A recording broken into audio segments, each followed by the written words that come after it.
جب سیدہ زینب قافلہ لے کے دمشق پہنچی تو بازاروں اور گھروں کی چھتوں پر لوگ جمع ہو گئے تھے۔ کسی کو کچھ پتہ نہیں تھا کہ یہ کٹے ہوئے سر کن کے ہیں، اور جو قیدی آ رہے ہیں اونٹوں پر کجاووں پر یہ کون ہیں۔ صرف اتنا اعلان کیا ہوا تھا کہ حکومت کے کچھ باغی تھے اور باغیوں کو قتل کر دیا گیا ہے۔ اب یہ باغیوں کے سر دربار یزید میں پہنچائے جا رہے ہیں۔ لوگ باغیوں کو دیکھنے کے لیے چھتوں پر چڑھ رہے تھے۔ کسی کو کچھ خبر کچھ پہچان نہ تھی۔ ہجوم ہو گیا، قافلہ رک گیا بازار دمشق میں۔ آج وہ بازار سوق حمیدیہ کہلاتا ہے، چھتا ہوا ہے آج بازار دمشق کا۔ وہ روٹ تھا جہاں سے وہ مسجد اموی جو ہے اس طرف دربار یزید کی طرف مڑ کے قافلہ جانا تھا۔ بھیڑ ہو گئی، قافلہ رک گیا۔ بھوک تھی، پیاس تھی، پریشان حالی تھی، تو چھتوں پہ جو لوگ چڑھ گئے تھے ان میں ایک خاتون بھی چڑھ گئی تھی، بوڑھی۔ اس خاتون نے دیکھا قیدی ہیں، مسافر ہیں، پریشان حال ہیں۔ اس نے پانی بھیجا، کچھ کھانے کی چیزیں بھیجی، کچھ کپڑے بھیجے، دوپٹے بھیجے، ضرورت کا سامان بھیجا۔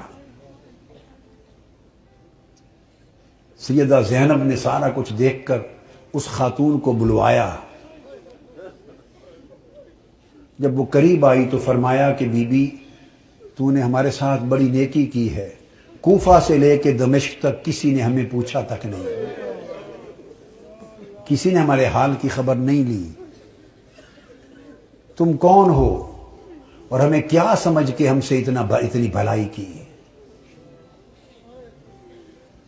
اس نے کہا میں اور تو کچھ نہیں، میں اپنی اوائل چھوٹی عمر میں مدینہ رہتی تھی اور حضرت سیدہ فاطمہ الزہرا کی خادمہ تھی۔ پھر جب ان کا وصال ہو گیا تو مدینہ چھوڑ کے دمشق آ گئی، پھر وہاں نہیں رہی۔ تو تم نے اتنی نیکی کی ہمارے ساتھ کیا سمجھ کے؟ اس نے کہا مجھے اور تو کچھ معلوم نہیں۔ تو جب آخری وقت تھا حضور سیدہ کائنات کا تو میں نے عرض کیا بی بی مجھے کوئی وصیت کر دیں، وصیت کی عمر بھر عمل کروں۔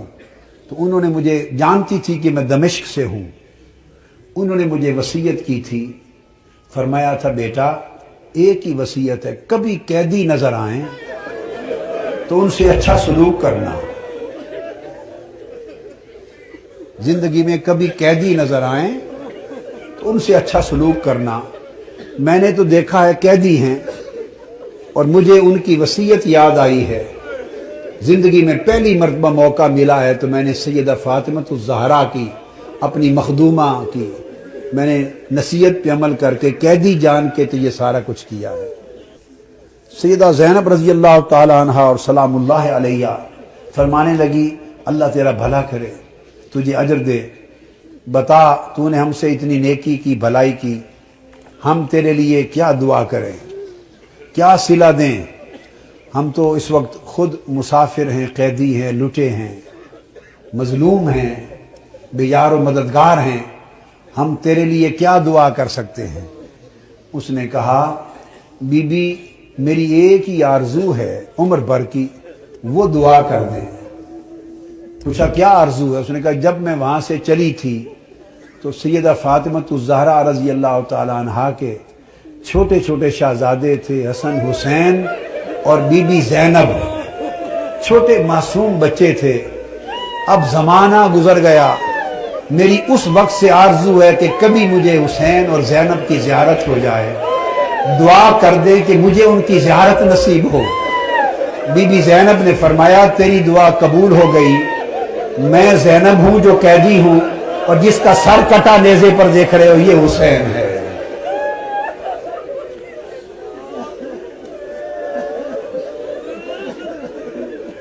اللہم صلی علی سیدنا و مولانا محمد وعلی آلہ وصحبہ وبارک وسلم۔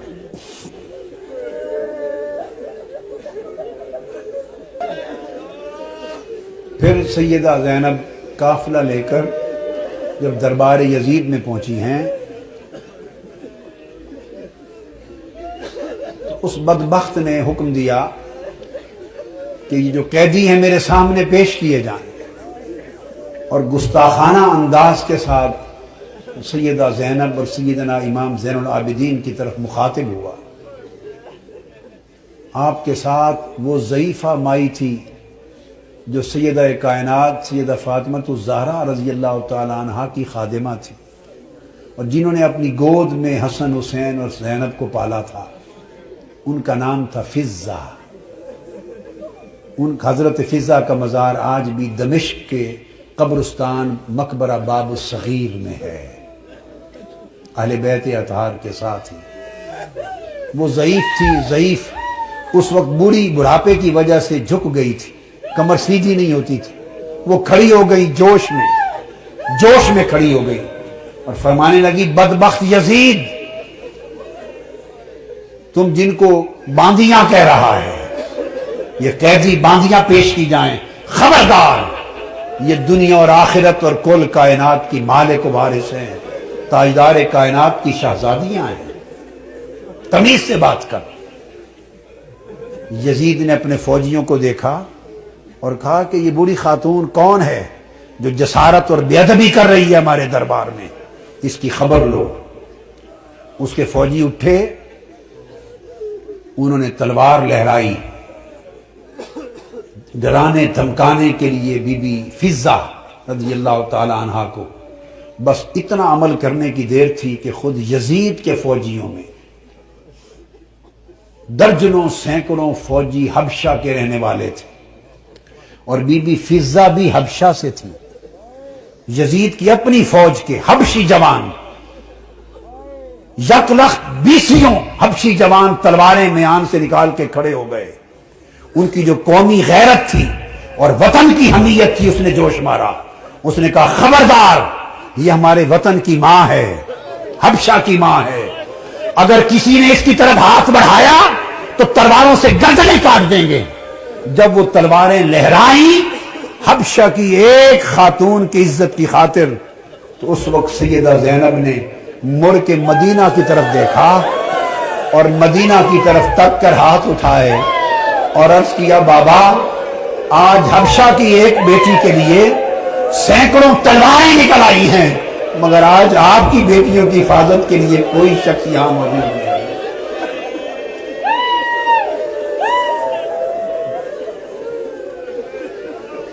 اللہم صلی علی سیدنا و مولانا محمد وعلی آلہ وصحبہ وبارک وسلم۔ الصلاة والسلام علیک یا سیدی یا رسول اللہ وعلی آلک و اصحابک و اہل بیتک یا حبیب اللہ وعلی آلک و اہل بیتک و ذریتک یا حبیب اللہ وما علینا الا اللہ۔